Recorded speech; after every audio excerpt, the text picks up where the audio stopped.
Hello dear student, মেকানিক্সের পরবর্তী ক্লাসে স্বাগতম। আমরা উপপাদ্য 1 শিখেছিলাম, আজকে উপপাদ্য আমরা 3 শিখবো। দেখেন প্রশ্নটিতে বলা আছে কি, একটি বস্তুকণা এ বিন্দুতে স্থির অবস্থা হতে ও এ সরলরেখা বরাবর যাত্রা শুরু করে। ঠিক আছে, এবার কিন্তু এ ও না, ও থেকে এ বরাবর যাত্রা শুরু করছে। ঠিক আছে, কণার উপর ক্রিয়াশীল ত্বরণ সর্বদাই ও বিন্দু হতে বহির্মুখী, ও বিন্দু থেকে তার বাইরের দিকে তার ত্বরণ কাজ করতেছে এবং ও বিন্দু হতে কণার দূরত্বের সাথে সমানুপাতিক। বলছে কণার গতি নির্ণয় করো। আগের দিনের অঙ্কটির মতো কিন্তু এবার আগের দিনের অঙ্কটি ছিল যে এ বিন্দুতে স্থির ছিল, এ থেকে যাত্রা শুরু করছিল, আর আজকে বলছে কি যে এ বিন্দুতে স্থির অবস্থা হতে ও এ সরলরেখা বরাবর যাত্রা করে। ওকে, তাহলে চিত্রটা আমরা একটু দেখি। মনে করেন এইটা সেই ও, ও থেকে কোন সরলরেখা বরাবর কাজ করতেছে, ও এ, মনে করেন এইটা এ। ওকে, আর এইখানে ধরলাম আমরা সেই পি। ঠিক আছে, যে ও এ সরলরেখা বরাবর যাত্রা শুরু করে আর কণার উপর ক্রিয়াশীল ত্বরণ সর্বদাই ও বিন্দু হতে এই ও বিন্দু থেকে তার বহির্মুখী ক্রিয়া করতেছে। ঠিক আছে, আচ্ছা, আর ও বিন্দু হতে কণার দূরত্বের সাথে সমানুপাতিক, এটাই। ওকে, আচ্ছা, এবার আমরা প্রমাণে আসি। প্রুফ। ডিয়ার স্টুডেন্ট, তাহলে এবার আমরা এই চিত্রটা থেকে আমরা এখন বর্ণনা করব। ডিয়ার স্টুডেন্ট, তাহলে এখন চিত্র থেকে বর্ণনা করব। এখন আমরা লিখব যে মনে করি বস্তু কণাটি টি সময়ে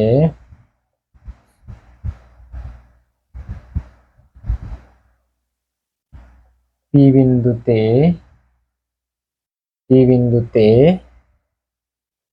টি সময়ে পি বিন্দুতে অবস্থান করে এবং ওপি সমান এক্স।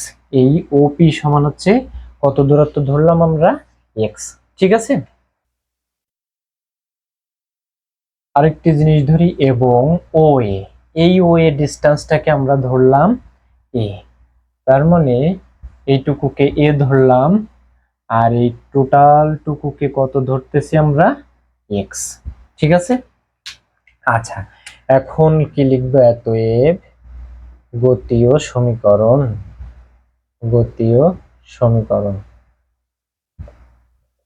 ডিয়ার স্টুডেন্ট, দেখেন এখানে বলছে যে ত্বরণ কার সমানুপাতিক, দূরত্বের সাথে সমানুপাতিক। তাহলে ত্বরণকে আমরা কি শিখেছি, d two x dt two, এটা তাই না, এটা কার সমানুপাতিক, দূরত্ব।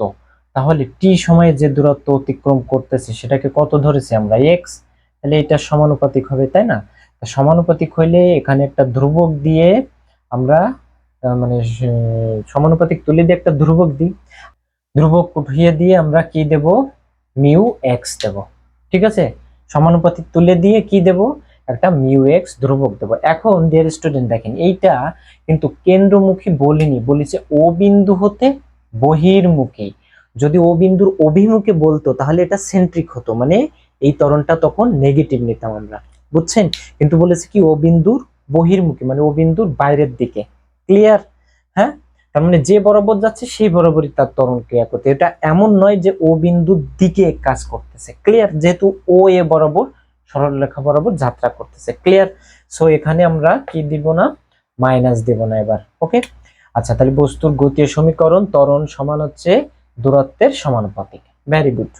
আচ্ছা, এবার যেটা বলেছিলাম যে ত্বরণের এই সমীকরণ আসলে উভয় পক্ষকে কত দিয়ে গুণ করতে বলেছিলাম, 2 × dx dt দিয়ে গুণ করতে বলেছিলাম। d2x dt2 equal to 2 × x mu dx dt। Clear? আচ্ছা, উভয় পক্ষকে কত দিয়ে, 2 × dx dt দিয়ে গুণ করতে, সেটা 1 নম্বর অঙ্কে আমরা দেখেছি উপপাদ্য 1 এ। এটাকে কত লিখবো, ddt সমান dx dt তার হোল স্কয়ার। কেন? কারণ এইটা ডেরিভেটিভ করলে এইটাই হয়। দেখেন তো, এর পাওয়ার সামনে আসে, এর পাওয়ার 1 কমে, যেহেতু এ শুধু টি নয়, টি এর সাপেক্ষে ডেরিভেটিভ করতে বলছে, তাহলে এখানে আরেকবার ডেরিভেটিভ হবে, একবার ছিল আরেকবার করলে দুইবার হবে। ক্লিয়ার? আচ্ছা, আর এখান থেকে আমি বলেছিলাম ধ্রুবক যেগুলো থাকবে সেই ধ্রুবককে লিখে দেবেন, তারপরে যে এক্স এর টার্ম থাকবে জাস্ট তার কি করতে বলেছিলাম, ইন্টিগ্রেশন। এক্স এর ইন্টিগ্রেশন করলে কি হয়, x²/2। ক্লিয়ার? আচ্ছা, তাহলে এই 2 আর এই 2 কেটে যাবে, থাকে কত এখানে, ডি ডিটি ডিএক্স ডিটি তার হোল স্কোয়ার ইকুয়াল টু এখানে mu into d dt x square. এবার আমরা কি করব, ডি ডিটি তাড়িয়ে দেব কিভাবে, ইন্টিগ্রেশন করে। তাহলে এখানে সমাকলন করব, সমাকলন করলে ডিএক্স ডিটি আর whole square equal to mu, এইটা কত হবে এক্স স্কোয়ার প্লাস একটা সি, সি বা সিওন যেটাই দেন, ঠিক আছে। এখানে লিখবেন কি সমাকলন করে, ঠিক আছে, সমাকলন করলাম। এবার বলেছিলাম কি কাজ, যে ধ্রুবক আসা মাত্রই ধ্রুবকের মান বের করতে হবে। এই ধ্রুবক কার উপর নির্ভর করবে, এই যে এক্স এর উপর, ঠিক আছে, ক্লিয়ার। আচ্ছা ডিয়ার স্টুডেন্ট, এবার দেখেন যে এই এক্স এর মান যখন এ হবে তখন এক্স এখান থেকে এখানে চলে আসতেছে, তাই না। এক্স এর মান এ মানে কোনটুকু, এইটুকু। তাহলে এই ক্ষেত্রে দেখেন আদি শর্ত অনুযায়ী এটাকে আপনারা সমীকরণ 1 দেবেন। এবার লিখবেন যে এখন t ইকুয়াল টু 0 তখন x equal to a, x এর মান তখন কত হচ্ছে, t এর মান যখন 0 আদি অবস্থায় তখন x এর মান কত আসছে, x এখানে চলে আসতেছে আস্তে আস্তে কমে। তাহলে t এর মান 0 হলে আদি অবস্থায় এর সরণ কত ছিল, a ছিল। বুঝতে পারছেন, যেহেতু ও এ বরাবর যাত্রা করছে তাহলে x ইকুয়াল টু a, এত a dx dt, তখন তার বেগ কি, আদি অবস্থায় সময়ের শুরুতে তার বেগ কত ছিল, dx dt হচ্ছে তার বেগ, বেগ হচ্ছে 0 হবে। তাহলে 1 ইমপ্লাইজ, এই মানটা এবার আমরা একে বসাবো, তাহলে এটা কত হবে 0। তাহলে মিউ এক্স এর মান হবে এ স্কোয়ার প্লাস সিওন, এখান থেকে সিওন সমান মাইনাস মিউ এ স্কোয়ার, ঠিক আছে। তাহলে সিওন এর মান একে বসিয়ে দেব, 1 ইমপ্লাইজ ডিএক্স ডিটি তার whole square equal to mu x square minus mu a square, ঠিক আছে। এখান থেকে যদি dx dt কে আমরা ফ্রি করি, মিউটাকে কমন নেয়, তাহলে রুট ওভার মিউ হবে আর root over x square minus a square হবে। এখান থেকে আমাদের কি করতে হবে, ইন্টিগ্রেশন করতে হবে, এক্স এর মান বের করতে হবে, তাই না। আমরা এই জায়গা থেকে প্লাস মাইনাস নিতে পারি, তাই তো, কিন্তু মাইনাস নিব না, কারণ এখানে ত্বরণ বলেছে এর বিপরীতমুখী অবিন্দুর, মানে কেন্দ্রের বিপরীতমুখী। তাহলে এখানে লিখবেন কেন্দ্র বহির্মুখী হওয়ায় পজিটিভ চিহ্ন নিয়েছি, ঠিক আছে, হ্যাঁ।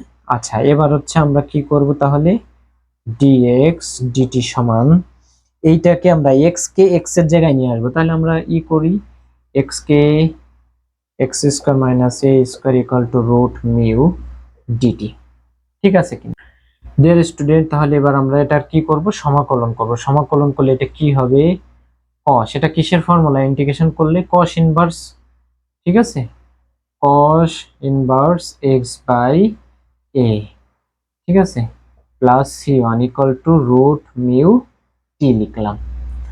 এবার সি টু দিতে হবে, সি টু দিতে হবে, ঠিক আছে। এখান থেকে একটু সাজিয়ে লিখি, রুট মিউ টি সমান cos inverse x by a plus c two. এবার সি টুর মান বের করতে হবে, বলেছি ধ্রুবক আসলেই সি টুর মান, মানে সেই ধ্রুবকের মান বের করতে হবে। এখানে এক্স আর টি এর ভিতর সম্পর্ক, ঠিক আছে, একইভাবে আমরা করব যে আবার t ইকুয়াল টু 0 হলে, t এর মান 0 হলে তখন x এর মান কত হচ্ছে, a হচ্ছে, ঠিক আছে। t এর মান 0 হলে x এর মান a হচ্ছে। আচ্ছা এটা আমরা দেখেছি, তাহলে 2 ইমপ্লাইজ t এর মান 0, এখানেই তো লিখেছিলাম যে t এর মান 0 হলে, তখন x এর মান এটা আছে। তাহলে 0, t এর মান 0 আর cos ইনভার্স x এর মান কত হবে, a by a plus c two. এখান থেকে সি টুর মান কত হবে, cos ইনভার্স 1 এর মান হচ্ছে 0, ঠিক আছে। আচ্ছা তাহলে সি টুর মান 0, বা 2 implies root mu t equal to cos inverse x by a, এইটুকু, ঠিক আছে। এখান থেকে আমরা x এর মান ফ্রি করতে চাই, তাহলে এই cos কে এই পাশে আনতে হবে।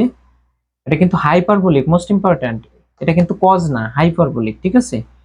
Root mu t equal to x by a, তাহলে এখান থেকে x equal to a into cos root mu a, just এটুকুই, ক্লিয়ার।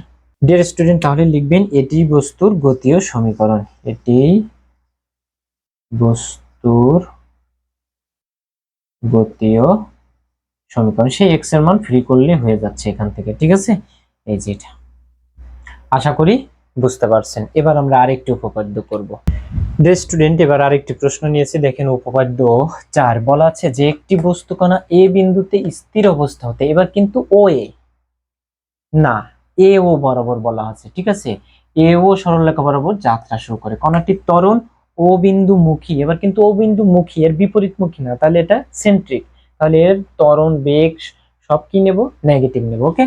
আর এর পরিমাণ ও বিন্দুতে বস্তুটির দূরত্বের বর্গের ব্যস্তানুপাতিক। এবার বলেছে যে এর ত্বরণ হবে ও বিন্দু থেকে সে যতটুকু ডিস্টেন্স অতিক্রম করতে তার বর্গ করে তার ব্যস্তানুপাতিক, মানে 1/x², যদি x দূরত্ব অতিক্রম করে তার সমানুপাতিক হবে, ঠিক আছে? 1/x² এর সমানুপাতিক মানে বর্গের ব্যস্তানুপাতিক। ক্লিয়ার? বস্তুটির গতি ও দোলনকাল নির্ণয় করতে বলেছে। তাহলে আমরা চিত্রটা আঁকাই। এটা উপপাদ্য 1 এর মতো চিত্র। মনে করেন এ বিন্দুতে স্থির অবস্থায় আছে সে, এইটা হচ্ছে তার সেন্টার, এখানে পি সেইটুকু কত দূরত্ব অতিক্রম করলো, এইটুকু এক্স, ঠিক আছে? তাহলে আমরা এটা ধরলাম এ ড্যাশ। তাহলে এটা প্রমাণ কি করব, লিখবো যে মনে করি, ওই একই ভাবে লিখতে হবে, মনে করি বস্তু কণাটি টি সময়ে পি বিন্দুতে অবস্থান করে এবং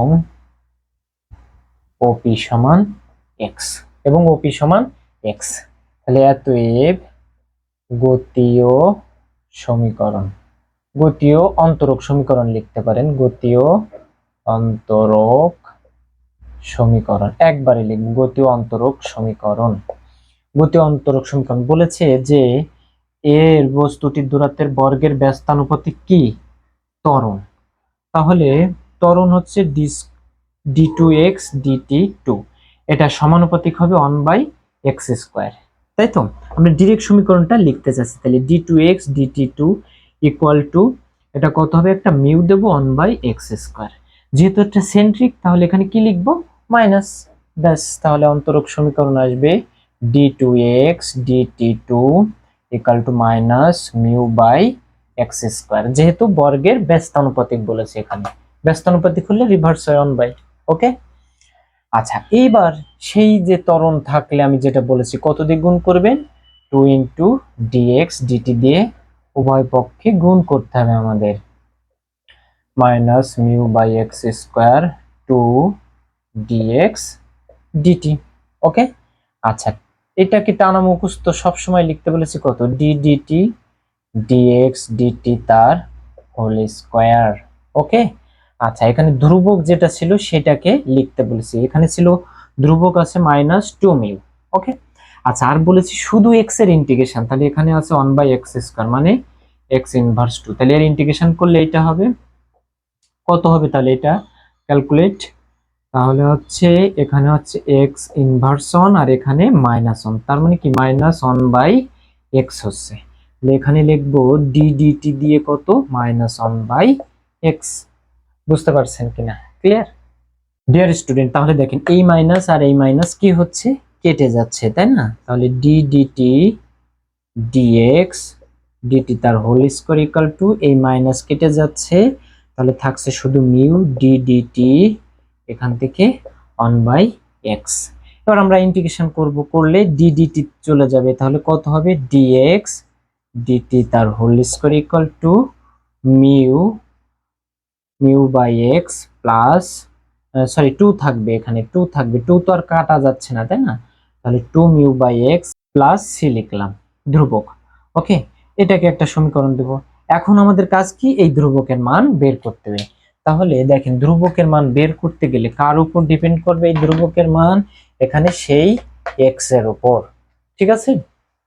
আচ্ছা, তাহলে দেখেন, তাহলে আমরা লিখব এবার সে আগের মতোই ধরি ও এ সমান এক্স, তার মানে এই ও এ থেকে এই টোটাল দৈর্ঘ্যটা হচ্ছে এক্স, সরি এ, এই টোটাল দৈর্ঘ্যটা হচ্ছে ও থেকে এই দূরত্বটা এ। ঠিক আছে, ধরি ও এ সমান এক, অতএব এক্স ইকুয়াল টু তাহলে কত হচ্ছে, এই এক্স এর মানটা এখান থেকে এই পর্যন্ত গেলে কত হচ্ছে, এ হচ্ছে। এ হলে ডিএক্স ডিটি এটার মান কত হবে তাহলে, এখানে আদি বেগ কত, এ থেকে যাত্রা শুরু করতে হবে, তাহলে আদি বেগ কত, শূন্য, মানে ডিএক্স ডিটির মান শূন্য। ক্লিয়ার, তাহলে ওয়ান ইমপ্লাইজ এই মান এখানে বসিয়ে আমরা ক্যালকুলেট করব, তাহলে 2/x এর মান কত, a প্লাস সি, এখান থেকে সি ইকুয়াল টু কত হচ্ছে -2 মিউ ডিভাইডেড বাই a। ঠিক আছে, তাহলে এবার আমরা এক নম্বরে বসাবো, অতএব 1 ইমপ্লাইজ dx dt এর whole square equal to 2 mu x minus c এর মান কত -2 মিউ ডিভাইডেড বাই a। এবার এখান থেকে কাজ করব, তাহলে dx dt এর হোল স্কয়ার ইকুয়াল টু, এখান থেকে কত কমন নেওয়া যাচ্ছে, 2 মিউ, 2 মিউ কমন নেওয়া যাচ্ছে, তাই না, 1/x মাইনাস 1/a হচ্ছে এটা। ঠিক আছে ডিয়ার স্টুডেন্ট, এটার এবার একটু লসাগু করব আমরা, ক্যালকুলেশন dx dt এর whole square equal to 2 mu, লসাগু করলে এটা হচ্ছে ax আর এখানে হবে a মাইনাস x। এবার আমরা এখান থেকে dx dt কে ফ্রি করব, করলে এখানে plus minus root over 2 mu আর root over a minus x divided by ax হচ্ছে, তাই তো। এখান থেকে আমরা কোন সাইনটা নিব, এই বেগের মান, এটা তো বেগ, তাহলে dx dt equal to minus root 2 mu root over a minus x divided by ax। এখানে কি লিখবেন, কেন্দ্রমুখী হওয়ায়, হ্যাঁ, কেন্দ্রমুখী হওয়ায়, কেন্দ্রমুখী হওয়ায় মাইনাস নিয়ে।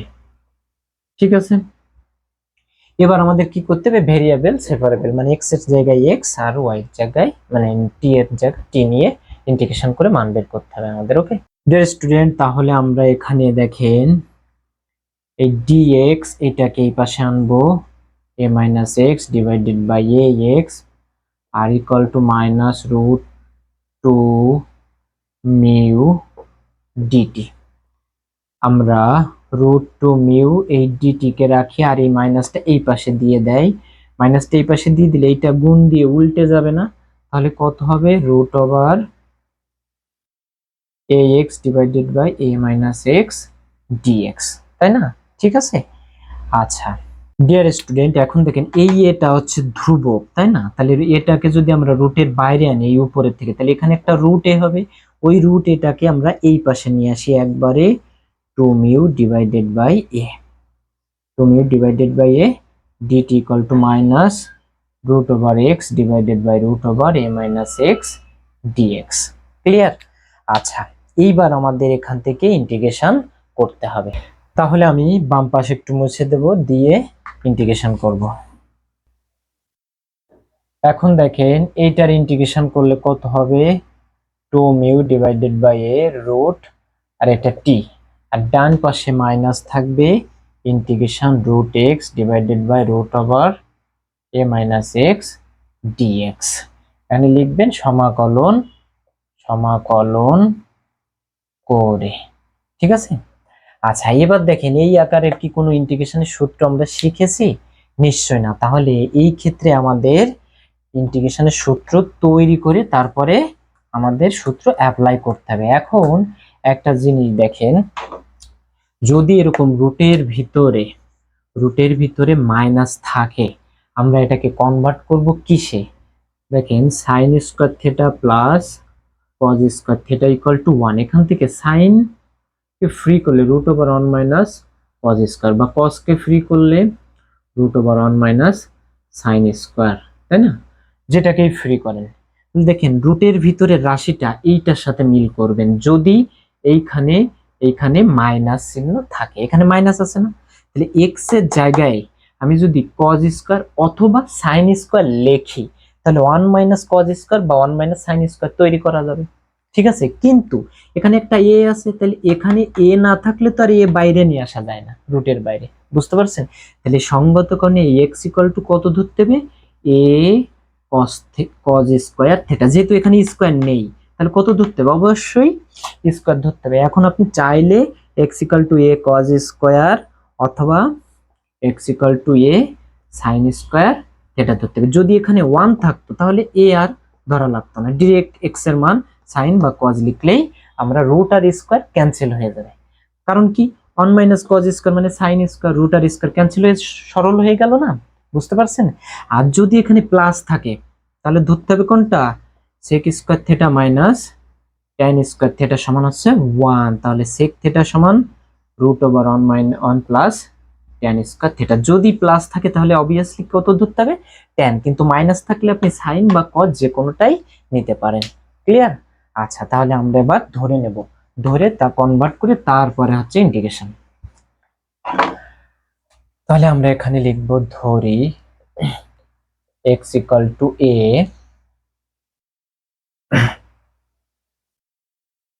cos square theta. তাহলে dx ইকুয়াল টু কত হবে, a cos এর পাওয়ার সামনে আসবে, ওর পাওয়ার 1 কমবে, cos যেহেতু শুধু x নয় তাহলে আরেকবার ডেরিভেটিভ করলে cos এর ডেরিভেটিভ করলে মাইনাস sin থিটা আর আসবে কি d থিটা। ঠিক আছে, তাহলে dx equal to minus 2a সাজিয়ে লিখি sin theta cos theta d theta. Clear? এবার আমরা এখানে অ্যাপ্লাই করে তারপরে ইন্টিগ্রেশন করব। ডিয়ার স্টুডেন্ট, তাহলে লিখবো অতএব root over 2 mu a t equal to, এখানে মাইনাস ছিল এই জায়গায় রুট এক্স, তাহলে কত হবে root over a cos square theta divided by root over a minus a cos square theta. আর এই ডিএক্স এর মান কত পেয়েছি এইটা, তাই লিখবো minus 2a sine theta cos theta d theta. ব্যাস, root over 2 mu a t equal to এই মাইনাস আর এই মাইনাস প্লাস হয়ে যাবে, তাই না? এই স্কয়ার ক্যান্সেল হয়ে যে এখানে একটা রুট এ হবে। আচ্ছা, আর হবে কত এখানে কজ আর রুট ইন স্কয়ার, এটা যে ক্যান্সেল হয়ে যে শুধু কস থিটা, আর নিচ থেকে এখান থেকে একটা এ কমন নিলে রুট এ হবে, আর root over 1 minus cos square theta হবে। ঠিক আছে, আর এখানে মাইনাস যেহেতু নিয়ে গিয়েছি তাহলে 2a এখানে হবে sign theta cos theta d theta. এবার দেখেন রুটে রুটে ক্যান্সেল, 1 মাইনাস কজ স্কয়ার মানে কি সাইন স্কয়ার, রুট আর সাইন ক্যান্সেল হয়ে যে নিচে একটা কি আসবে সাইন থিটা আসবে, তাহলে কস থিটা আর নিচে আসবে sine theta 2a sine theta cos theta d theta. Sine sine কেটে যাবে, তাহলে এখানে থাকছে কত 2 এটাকে বাইরে নিয়ে আসলাম, আর হচ্ছে cause square theta d theta হচ্ছে, তাই তো? ডিয়ার স্টুডেন্ট, দেখেন কজ স্কয়ারের কোনো ফর্মুলা নাই ইন্টিগ্রেশনে, তাহলে যদি সাইন স্কয়ার অথবা কজ স্কয়ার আসে তাহলে আপনারা কোন ফর্মুলা অ্যাপ্লাই করবেন, কজ 2 থিটার সূত্র কি cause square theta minus sine square theta.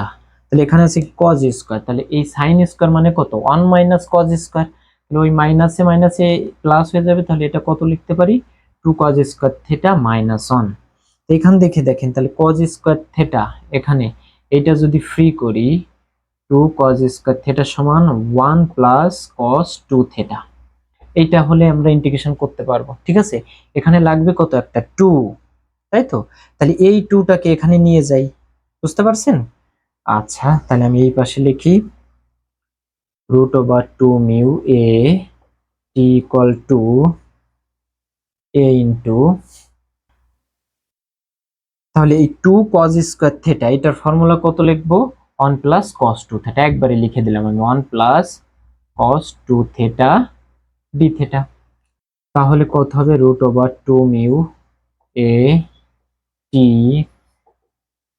এ, এইটার ইন্টিগ্রেশন করলে কত হবে, এখন 1 এর ইন্টিগ্রেশন করলে হবে থিটা প্লাস cos 2 থিটার সূত্র কি sin 2 থিটা ডিভাইডেড বাই 2 হবে, তাই না? প্লাস দেব একটা ধ্রুবক c1। ঠিক আছে ডিয়ার স্টুডেন্ট, এবার দেখেন এইখান থেকে যদি আমরা t ইকুয়াল টু করি, এইটা ডান পাশে যাবে, তাহলে a ইন্টু এটা ভাগ হইলে উল্টে যাবে, তাহলে root a divided by 2 a এইটা, আর এখানে হবে theta plus sine 2 theta divided by 2 sine 2 a এর সূত্র কি লিখতে পারি 2 sine a cos a plus c1, এই 2 এবার কেটে যাবে। তাহলে এখান থেকে t ইকুয়াল টু এইখান থেকে তাহলে কত হচ্ছে a into root over a divided by 2 mu. এই থেটার মান এখন আমাদের ফ্রি করে বসাতে হবে, ঠিক আছে। দেখেন ডিয়ার স্টুডেন্ট, এই জায়গা থেকে যদি আমরা থেটার মান ফ্রি করি, যেখানে ধরছিলাম এই থেটার মান যদি ফ্রি করতে চাই, তাহলে এই এটাকে x এর নিচে আনতে হবে। তাহলে cos স্কয়ার থেটা সমান x বাই a, রুট তাড়াতে হবে। তাহলে cos থেটা সমান root over x by a। তাহলে থেটা সমান কত হবে, cos inverse root over x by a। এইটা তাহলে এই থেটার জায়গায় লিখবো cos inverse root over x by a plus এখান থেকে sin থেটা আর cos থেটা, তাই না। cos থেটার মান তো এইটা, আর sin থেটার মান কত হবে, এইটা থেকে sin কে বের করতে হবে। তাহলে দেখেন x equal to a into cos square মানে কত 1 মাইনাস sin স্কয়ার থেটা। তাহলে 1 মাইনাস sin স্কয়ার থেটা সমান x বাই a। এই এটা এই পাশে এসে ভাগ হবে। আচ্ছা sin কে ওই পাশে নিয়ে যাব, তাহলে sin কে ওই পাশে নিয়ে গেলে কত হবে, sin স্কয়ার থেটা সমান হচ্ছে 1 মাইনাস x বাই a, ঠিক কিনা। যদি স্কয়ার তাড়িয়ে দিই তাহলে sin থেটা সমান কত হবে, root over 1 minus x by a। তাহলে sin থেটার মান এইটা হবে, আর cos থেটার মান এইটা হবে। তাহলে আমরা লিখি sin থেটার মান কত হবে, root over 1 minus x by a, আর cos থেটার মান কত পেয়েছি, root over x by a, root over x by a, এটা প্লাস c1, ঠিক আছে। আচ্ছা তাহলে এখান থেকে মুছে দিলাম। ডিয়ার স্টুডেন্ট, এইবার আবার লিখতে হবে যে এখান থেকে c1 এর মান বের করতে হবে। তাহলে t এর মান আর x এর উপর নির্ভর করে, তাহলে t ইকুয়াল টু 0 হলে x ইকুয়াল টু তখন কত হচ্ছে, a হচ্ছে, t এর মান 0, ঠিক আছে। দেখেন এইখানে t ইকুয়াল টু 0, তখন x এর মান কত, x ইকুয়াল টু a। তাহলে তাই লিখছি t ইকুয়াল টু 0 হলে x equal to a।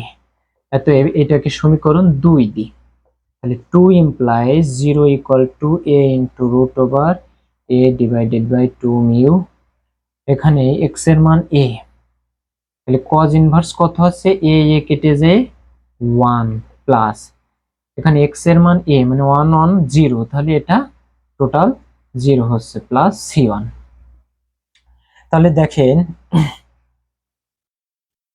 cos কতর মান 0 1, cos 0 এর মান 1, তাহলে cos ইনভার্স cos 0, তাহলে এটা 0, তাহলে c1 আলটিমেটলি কত হচ্ছে 0। ক্লিয়ার ডিয়ার স্টুডেন্ট, তাহলে 2 implies, হ্যাঁ তো 2 implies t equal to a into root over a by 2 mu। এখান থেকে cos inverse root over x by a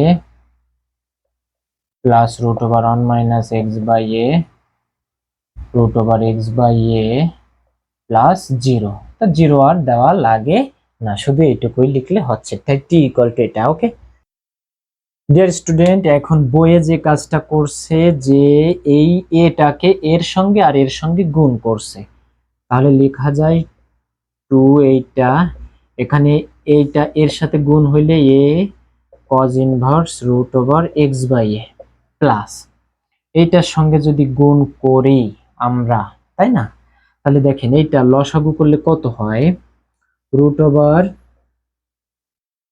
a minus x আর root over x by a, এটা তো।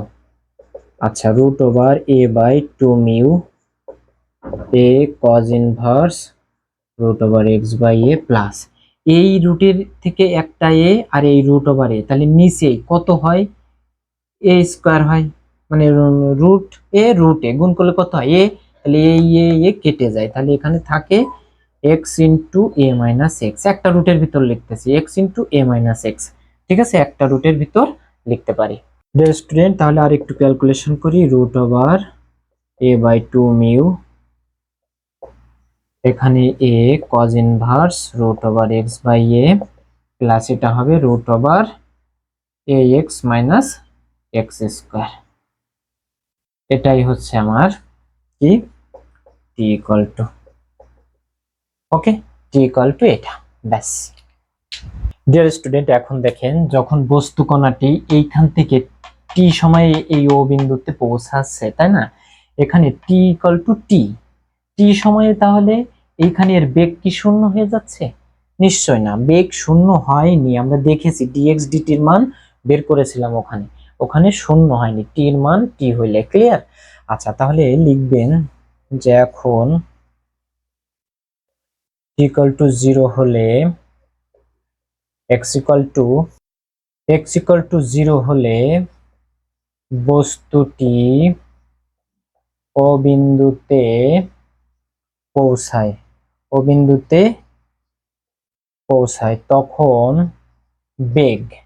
তখন বেগ dx dt এর মান অসীম, মানে এখানে বেগ শূন্য হচ্ছে না, তাহলে বেগ থাকতেছে, তাহলে বেগের কারণে সে পশ্চাৎ দিকে যাবে। ফলে বস্তু কণাটি, সংক্ষেপে একটু বুঝে লিখবেন, বস্তু কণাটি এ ড্যাশ বিন্দুতে পৌঁছাবে এবং পুনরায় এ বিন্দুতে ফিরে আসে, অর্থাৎ এটা একটা কি গতি? অর্থাৎ এটি একটি সরল দোল গতি। ঠিক আছে, এবার আমাদের সেই টাইম বের করতে, দোলনকাল। ডিয়ার স্টুডেন্ট, এবার টাইম বের করব আমরা। আমি এইটুকু রেখে বাকিটুকু সব মুছে দিই।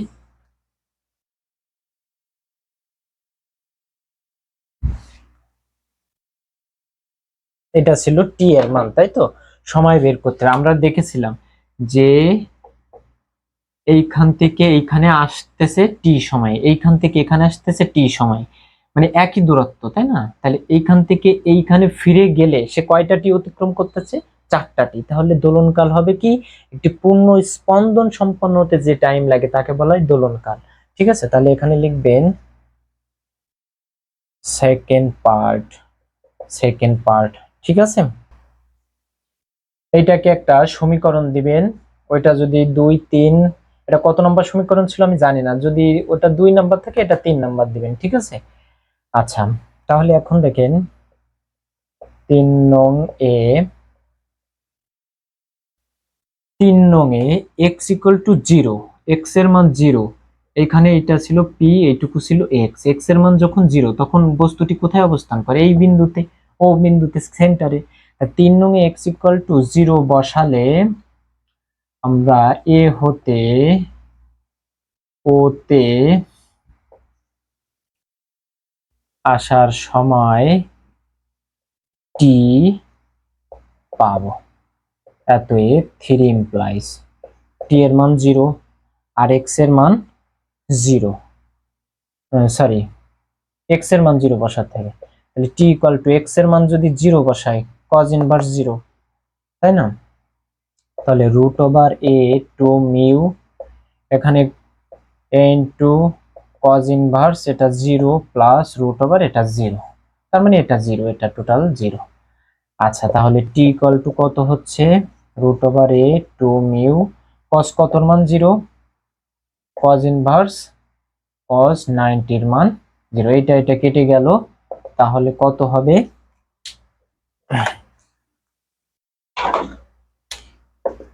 তাহলে a ডিভাইডেড বাই 2 মিউ, আর এখানে কত হচ্ছে? π/2। ডিয়ার স্টুডেন্ট, এখন কি লিখবো? অতএব দোলনকাল t সময় 4t সমান 4 ইন্টু এই এ গুণ করলে কত হয়? এর পাওয়ার 3/2, তাই না? আর পাই, আর নিচে হচ্ছে 2√2 মিউ, এটা কেটে এখানে হচ্ছে কত? 2। তাহলে এই 2 মানে কয়টা √2? তাহলে উপরে একটা √2, এরপর 3/2 pi divided by mu. Dear student, তাহলে 2 আর এইটাকে আমরা একবারে লিখতে পারি, এরপর 3/2 পাই আর √2/মিউ, এটাই সেই পর্যায়কাল। ডিয়ার স্টুডেন্ট, তাহলে এই 3টি উপপাদ্য একই টাইপের আমি আপনাদের দেখালাম। এবার আরো আরেকটি উপপাদ্য করতে হবে, সেটি পরবর্তী ক্লাসে দেব।